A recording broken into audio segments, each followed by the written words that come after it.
Welcome to A Canadian Investing in the U.S., a podcast and YouTube channel focused on Canadians buying real estate with host Glenn Sutherland.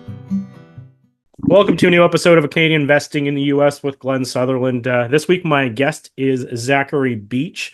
I'm going to get you to do an intro, but before we jump into that, I just want to introduce Zach as one of the speakers for the 2024 Canadian Investing in the U.S. residential conference that's going to be held at the DoubleTree Hilton right beside Toronto Airport, September 14th, 2024. Anyway, we'll talk about that. I know that Zach's going to be there. He's big in creative financing, so he's going to fly in and teach you guys a whole bunch of stuff. Maybe we'll start off today by Zach, if you want to introduce. Actually, no. Before we start, I should say if you want tickets, go to glensutherland.com/conference. One N in Glenn. Now, Zach, if you want to give everybody a bit of an intro yourself, who you are, maybe a bit of a story, and we'll go from there. Yeah, no, I appreciate you having me on, Glenn. This is going to be awesome. I'm going up to Toronto. I mean, my son's a hockey player. He's 6 years old. We're getting ready for hockey season. So yeah. I'm sure we're going to have lots to talk about.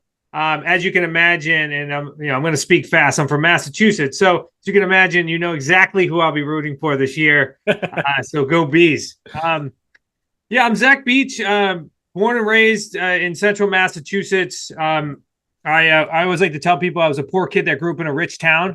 So as you can imagine, I've always had a chip on my shoulder. And I actually had a single mother at the time. So, we didn't really have much at the end of the week, but I did have a bit of an entrepreneurial bug that bit me. Now, I was little. I don't know where it came from, but I used to live next to a golf course. So what I would do is I'd go in like the 3 foot tall grass and I'd go find golf balls and I'd go ahead and I'd sell them $4 for $1. Now, I find out way later in life, right, that I was giving away the most discounted group of golf balls ever, because you go into a country club nowadays, it's like 3 for $20. So these people were making an absolute killing off of me, but it was a great place to start. I ended up just going to college because my teachers told me I couldn't. I was always in and out of, always in and out of trouble. So I just was trying to figure out a way out. So I ended up going off to college. By the time I graduated, I had zero idea what I wanted to do because I just went there to prove everyone wrong, apparently. So what I ended up doing is I ended up bartending. I do what every good college person with a degree does, is they go ahead and then become bartenders. So I bartended, personal trained. I did direct marketing for a couple of years as well. So I was just doing everything possible in order to figure out a better life. And then eventually I got super burnt out. So that's when I approached my father-in-law, Chris, who I know you guys interviewed on this podcast, my business partner, Chris Prefontaine. I know he got crushed in 2008 and was trying to figure out a new way to get back into real estate investing. So I approached him and said, I don't know if I'm going to like real estate, but it's going to be a lot better than this. I ended up joining the family team. It took me about 6 months to get my first real estate deal done on creative financing. And, 10 years later, here we are today. So, okay. You just mentioned your first deal. Maybe we'll start with like the first deal and then maybe we'll go to your most recent deal. And maybe let's talk about the first deal and what did it look like? Yeah. Well, the interesting part is a lot of people that I speak with, especially in the wholesaling fix and flip world, they always end up saying, hey, Zach, I want to do what you're doing. I want to do creative financing deals. I want to acquire more real estate without banks credit, without putting down large down payments, especially in comparison to the traditional market. And what I told people is I was so naive about every other thing about real estate that I just assumed creative financing was the way in which you buy real estate. Yeah. So the first deal in which I did was a subject to deal. Now I ended up approaching this seller. He was going through a divorce. The property had no equity in the deal. So he was just looking for a way out. So when I approached him, he was open for me to go ahead and purchase the property. It already expired off the market. So he's looking for alternative options. So we ended up buying it for roughly like $184,000. And we closed on it. He was looking to eventually acquire another property or go get another loan. So some small details there, but what we ended up doing is buying it on a wrap mortgage so that way we could show that the original loan was being serviced.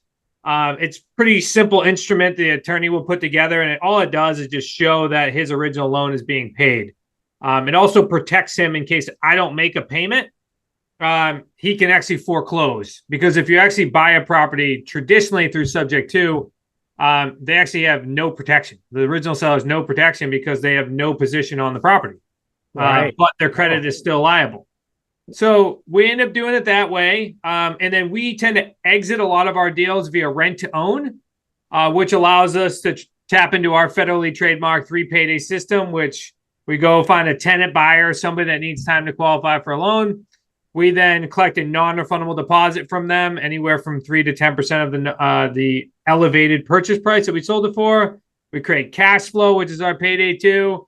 And then eventually this buyer will eventually cash us out and go get their own traditional loan. That's when we receive the 3rd payday as well. Twist in the deal, though, and then I'll paint this picture for you in a second. So we acquire this property. As I mentioned, the sellers are trying to get out. This property happens to be located in a town that also has like basically another town attached to it. It's in Jefferson, but it's actually in the town of Holden. So there's 2 different town halls. One states that there's no knowledge of lead. The other one states that there is knowledge of lead. Okay, so we run this. We, of course, use the town hall that says there's no knowledge of lead. So we place a tenant buyer in the property. She has young kids. She then ends up testing the paint. She wasn't the most stable tenant buyer. You know, we learned a lot of lessons from this deal for sure. What's your first one? You always do. Yeah, right. So then we had a $30,000 lead job on this property. Ooh. So let me paint you this picture, right? So I just joined the family business. I'm the son-in-law, right? I'm trying to make my way into real estate investing. I'm supposed to be producing income for this company because, you know, we only get paid on, you know, what we end up selling. So, you know, we only eat what we kill. Then I get this deal under agreement. It all looks amazing. Then we get hit with a lead job. So we end up redoing the property. And then, of course, there's a happy ending with every creative financing deal. It's typically a happy ending because you have enough time. So we eventually remove that tenant buyer. Then we place another one on the property, and then eventually they cash us out. And there's a, you know, like an $80,000 spread at the end as the market appreciated. But my words of wisdom would be, you know, those little things can happen, right? Just because you get into creative financing doesn't mean that you're not going to find hiccups as well. Like, we got into this property with very little money, but there are things that happen throughout the course of being a real estate investor, like that lead job. Now, luckily, you know, we used lines of credit that we established from business lines of credit that we handled it. And then, of course, we went and collected another non-refundable deposit, wiped out that credit card or that credit line, and then we were back to being positive. So it was just certainly a lot of lessons in the original deal in which we did. Yeah, I got a pile of questions. So when you were buying that first one, you said that the tenant was putting down, I don't know, was 3 to 10% as a down payment typically.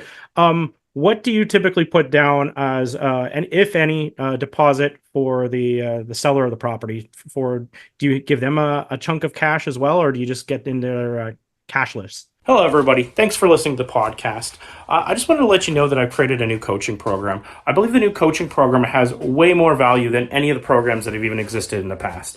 What we've done is pre-recorded all the lessons so that you can work through it at your own pace, which is pretty cool. And then we're going to meet up on a regular basis to answer the questions, do deal analysis, and actually spend our time together working on things instead of spending our time learning things. I think this will make a seamless transition to buying in the United States and will help you solve a lot of your problems. If this is of interest to you, go to glensutherland.com/coaching. I hope to help you guys invest in the United States, and I hope we provide as much value as possible. Back to the podcast. Yeah, good question. So it all depends on the structure of the deal. There's always 2 contracts, right? There's the acquisition contract, how we're buying it, and then there's going to be the disposition contract and how we're selling it. So in this particular circumstance, all we paid for was the closing costs in order to get into this deal. So if the seller has little to no money, we typically would pay the closing costs. In the state of Massachusetts, it's 0.00456 for the transfer tax. That's what we paid plus attorney fees. So we were in this thing for maybe like $3,000. Yeah. But every other deal, like when we talk about this deal towards the end, you know, I'm probably in it for almost 7%. but I'll share with you, the. Oh yeah, but then even still, like you're putting in a rent to own buyer, and they're gonna put the deposit down. Which even if you have to borrow that money, like I'm just saying, if you had no money, like you'd borrow that money for a short period of time, put the tenant buyer in, or maybe you can even have viewings during the closing period, and then you get the money back from the tenant buyer. 100%. Whether you're putting money down or you're not, the way in which we typically would structure it is going to be, we'll have a close in like 30 to 45 days with the ability to market the property. So, like, for example, I'm about to go sign in like a half an hour here to go buy another subject to deal. My wife actually just already did the buyer's meeting with the exact same attorney for them to move into the rent to own for tomorrow. So we already have the buyer's money before I even closed on the subject to deal already with the closing. So lots of cool ways in order for you to bridge the gap if you need to use buyer's money. But know this, like the first, let's say we've done hundreds of these deals. Anywhere, it's like 600 to 1,000, but we lost track. So I hate to throw 1,000 because I can't tell you every single address. Yeah. Now, and out of those deals, it's like 90% of the deals require no money down, no money into these deals. So it just is about, if you're an investor and you're brand new, you're trying to get involved, depending upon your financial situation, right? You may be very focused on no money down deals. We can certainly show you how to do that. Yeah. Or there could be others that, have capital sitting on the side, they want to put it to work. And then now I can show you how to take $100,000, for example, and make it into 4 deals or 5 deals versus 1, in the traditional sense. So it's always the ability to utilize your capital as a resource. So you just to jump back a little bit, you said that like you're closing today and the tenant's moving in tomorrow. I've done a lot of closings in the US, and sometimes they don't happen quite on exactly the date they're supposed to have happen. Do you ever is that of concern with you, even for this one or other ones, to have such a close date between closing and move-in? Yeah, great question. So in this particular circumstance, this property is actually supposed to have closed last week. So our intention was to have the tenant buyer move in for the first of the month, right? So that way we didn't have a vacant property. I also like to try to move our closings towards the end of the month as well. So that way we're not dealing with like a proration of a mortgage. Like just let the seller pay for the mortgage. And now we just move right in to the next phase. So yeah, there's definitely going to be a juggling act. But we can also do the buyer closing previous to them moving in too. So it's really a formal lease signing because they're actually not taking title or anything, right? All they're doing is they're going to come to the table with a non-refundable deposit. They're then going to sign all the documents in front of our attorney, because the importance of that is that if we ever had to deal with the default of a buyer, which nationally we're anywhere from 70 to 80% success rate. Yeah. So, 20 to 30% default if things happen. I want my attorney now is going to be my lead witness. If I ever had to call them on the stand, do they understand the agreement? Do they understand all the terminology? Were they drunk? Were they on drugs? Whatever. And we have tons of disclosures. Trust me, this package went from like 3 pieces of paper to like 12, and now we have our attorney that sits there and says, "Yep, I've had the conversation with them. They based on my knowledge, they understood everything." So now you have attorney as a lead witness. It's just more protecting yourself because you're always going to have to deal with challenges in real estate. Yeah, no, I agree. And even with my contract, on certain parts that are like the clauses that are, even if you have to have a signature on every page, I'll make them add a second signature right beside that clause. And I'll ask the attorney to highlight that section, that this is non-refundable. Make sure that they know that this deposit, if they skip out or move to Texas or something. Yeah, 100%. It's important. So that's why we always tell them when we're having our conversations, look, I'm not your landlord. I'm providing you this pathway to homeownership. You're going to be acted like and treated like a homeowner. All of your deposits will be credited towards the purchase price once we close. And they all have to be sourced, or we're going to be unable to credit that towards the purchase price. So there's a very particular process in which we handhold people through to ensure that we're setting them up for success. And you just said treat them as a homeowner. People define that differently. What do you typically have them in charge of? Oh, absolutely everything. So maintenance, repairs, They're going to be 100% responsible for it. If they decide to do any upgrades, they just have to provide that it's being done with licensed contractors. A third-party approval would be on our end, but we want them to be able to walk into equity and, treat the home like it's their own. Like, people have come in and, put in new, HVAC systems or, AC systems or, and just improve the new windows. There's lots and lots of amazing things that they can improve. And of course, it works out for us because being done by a licensed contractor. So if they ever default, we have a better property. But also for them, all the improvements that they're making when they go qualify for that loan, this property is going to appraise for more. They're going to be able to, walk into some equity. They can almost treat it as a refinance on it as well, and they'll be more likely to be able to get that loan or get a better rate. Makes a lot of sense. One question, do you ever try to do taxes? Or I guess in this situation, we're talking about a sub too, so it's probably rolled into the mortgage, but say it was a different kind of financing or something that it was a separate payment. Would you move that to the tenant buyer, or would you keep that separate? Yeah, great question. So taxes technically have to follow whoever owns the property, right? But we do operate, or we share with them how it would operate as if they were going to get their own loan. So for marketing purposes, we do market on occasion the rent. And then once they go through our system, they'll then know if this is rent plus the prorated taxes every single month. So we are able to do that from a marketing perspective, especially if the PITI is higher than what the rent is going to be. We do have some marketing components. So then we show them when they come in, and they're educated through videos.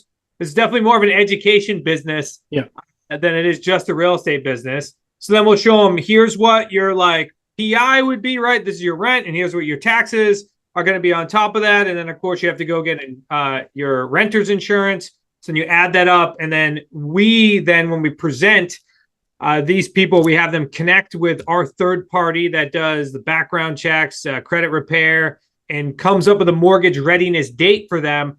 They'll include all of that documentation, and they'll tell us what their front end ratios are, their back end ratios are, so that we can make a decision. That's great. Awesome. So, you know what? I got a question that's a really obvious, simple one that we probably should have done at the very first question we ever did. What is a sub two? Maybe there might be some people going, what are they talking about? Maybe we clear that up before we wrap this up. Yeah, of course. So that is one of the strategies in which we do to acquire real estate. So we buy a property subject to the existing loan.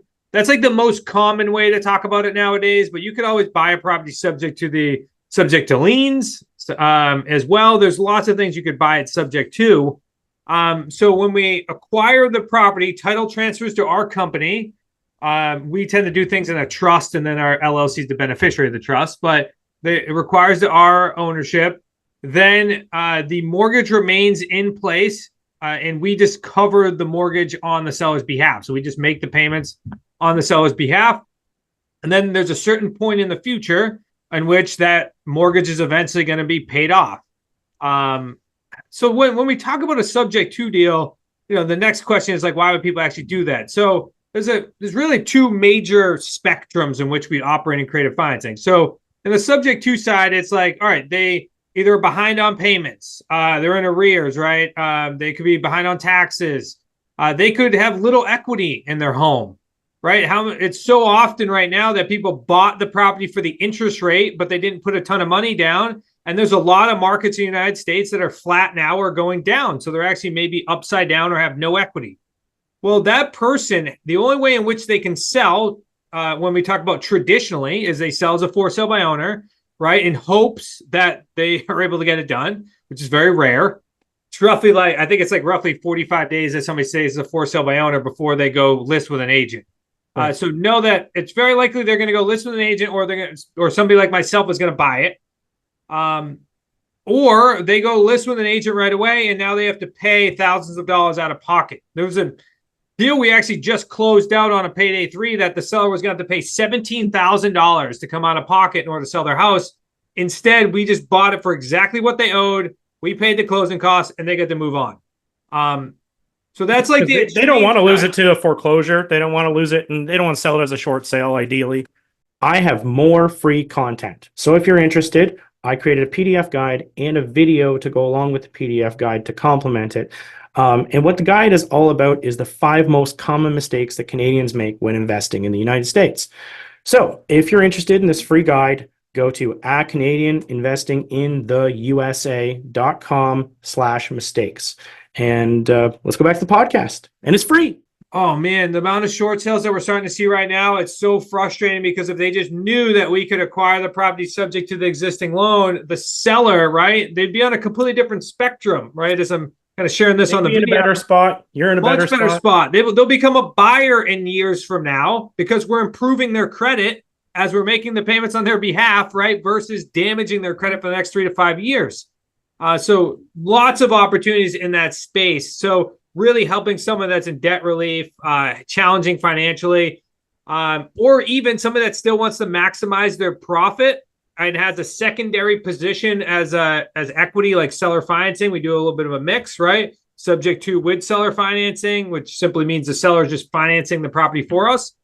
And the only way in which we wanted to structure the deal that way is if we were able to take title, right? So you still buy it subject to the existing loan, even if they have a lot of equity. So lots of opportunities there, especially in today's current market, for those that are, not able to sell traditionally or choosing not to. Yep. Awesome. Well, this was great, Zach. I think I could probably give you another like 30 questions about this just to help everybody clarify. But so if you want to hear more about Zach, just come to the conference. You can pick his brain. He'll be around for the day. And he'll be doing a presentation. So you can even maybe ask him some questions afterwards to get some clarity. Zach, before you go, you want to give us a little bit of where people can find you, your social media, maybe a little bit about Wicked Smart. Yeah, absolutely. So I'll make sure, and I'd encourage you guys, if you're listening to this today before I come to the event, I go listen to and or read one of our first Amazon bestselling books, Real Estate on Your Terms. I'll give it to you for free right now. All you got to do is go to wickedsmartbooks.com, just wickedsmartbooks.com. Go grab a free copy. And then that way at the conference, when we dive into our presentation on the 3 acquisition strategies in which we buy, and how to really dive into our 3 payday system, you'll have some basics. So now we can really start talking about actual deals and sharing with you how you can grow and scale your portfolio. Whether you're investing in the United States or investing in Canada, we're doing both. So certainly look forward to seeing you guys grow your portfolio. I've actually read that book myself. Yeah, I love it. I think we did it in our book club one month too as well. So yeah, no, it's a good book. Very good. Zach, thanks for coming on the show. People want to get a hold of you, and also just send me your information. I'll throw it in the show notes for where to find you and everything else. And honestly, I really appreciate it. I think this is a lot of value for everybody. Yeah, look forward to spend some time with you in Canada. I've never been to Canada, so this will be fun. Yeah, well, you're coming at the right time of the year. Well, I guess September's starting to cool off a little bit, but you're not far off. It sounds great. I look forward to it. I appreciate you having me up. That was a nice video. Bye.